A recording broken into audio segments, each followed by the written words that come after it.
আসসালামু আলাইকুম, সবাইকে স্বাগতম জানাচ্ছি আজকের ভিডিওতে। আমি আপনাদের সাথে আছি ফয়সাল আহমেদ।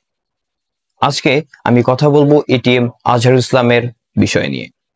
এটিএম আজহারুল ইসলাম 1952 সালে রংপুর জেলা বদরগঞ্জ উপজেলার লোহানীপাড়া গ্রামে জন্মগ্রহণ করেন। তিনি পেশায় একজন রাজনীতিবিদ। ওনার রাজনীতিতে আসার প্রথম ধাপ ঢাকা বিশ্ববিদ্যালয়ের ইসলামী ছাত্র শিবির সভাপতি পদ পেয়ে। পরবর্তীতে তিনি বাংলাদেশ জামায়াত ইসলামীর ভারপ্রাপ্ত সেক্রেটারি জেনারেল ছিলেন।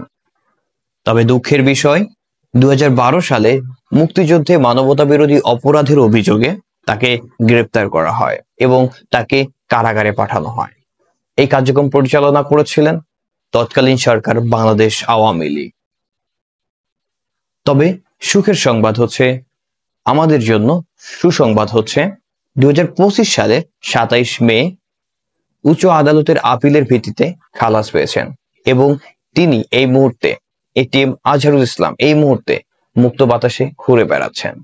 তবে এটিএম আজহারুল ইসলামকে দেখলে আমাদেরকে তাদের কথাও স্মরণ করিয়ে দেয় যারা তার সাথে কারাগারে বন্দী ছিলেন, বিশেষ করে আল্লামা সাঈদী।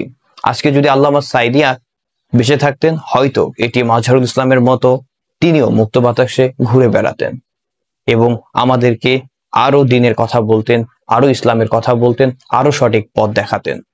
আমরা শোকাহত, তিনি ইন্তেকাল করেছেন, আল্লাহ তাকে নিয়ে গেছেন। আমরা তার জন্য দোয়া করব, আল্লাহ যেন তাকে জান্নাতের উচ্চ মাকাম দান করেন। আজকের ভিডিও এই পর্যন্তই।